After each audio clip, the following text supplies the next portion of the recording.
চারটি বিশ্বকাপে টানা সঠিক ভবিষ্যদ্বাণী। তাই ফুটবল বিশ্বের নজর এখন আবারও ভিডিও গেম নির্মাতা প্রতিষ্ঠান ইএ স্পোর্টসের দিকে। ২০২৬ বিশ্বকাপ ফাইনালের আগে তাদের কম্পিউটার ভিত্তিক সিমুলেশন বলছে, এবারের বিশ্ব চ্যাম্পিয়ন হতে পারে স্পেন।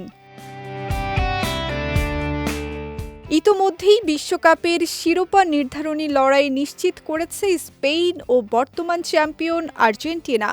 সেমিফাইনালে ফ্রান্সকে ২-০ গোলে হারিয়ে ফাইনালে ওঠে স্পেন। অন্যদিকে ইংল্যান্ডকে ২-১ ব্যবধানে পরাজিত করে টানা দ্বিতীয়বারের মতো ফাইনালে জায়গা করে নেয় আর্জেন্টিনা।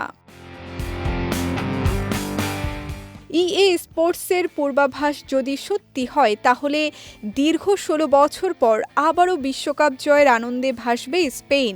২০১০ সালে দক্ষিণ আফ্রিকায় নিজেদের ইতিহাসের প্রথম বিশ্বকাপ শিরোপা জিতেছিল লা রোজা। অন্যদিকে আর্জেন্টিনার টানা দ্বিতীয় বিশ্বকাপ জয়ের স্বপ্ন থেমে যাবে ফাইনালেই। ইএ স্পোর্টসের এমন পূর্বাভাসকে গুরুত্ব দেওয়ার পেছনে রয়েছে তাদের সাম্প্রতিক সাফল্য। গত ৪টি বিশ্বকাপেই প্রতিষ্ঠানটির ভবিষ্যদ্বাণী বাস্তবে মিলেছে। ২০১০ সালে স্পেন, ২০১৪ সালে জার্মানি, ২০১৮ সালে ফ্রান্স এবং ২০২২ সালে আর্জেন্টিনাকে চ্যাম্পিয়ন হিসেবে আগেভাগেই পূর্বাভাস দিয়েছিল তারা। ৪বারই শেষ পর্যন্ত সেই দলগুলোই বিশ্বকাপ জেতে। তবে সবশেষ ২০০৬ বিশ্বকাপে তাদের অনুমান ভুল হয়েছিল। সে সময় সম্ভাব্য চ্যাম্পিয়ন হিসেবে চেক প্রজাতন্ত্রের নাম বললেও দলটি গ্রুপ পর্ব থেকেই বিদায় নেয়।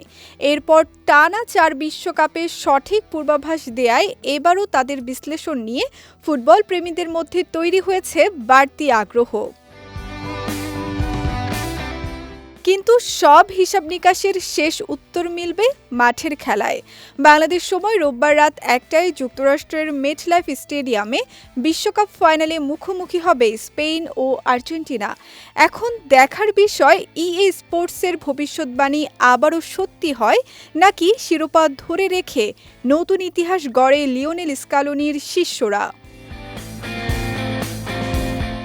সঙ্গীতা শাহ, বিজয় টিভি, নিউজ ডেস্ক।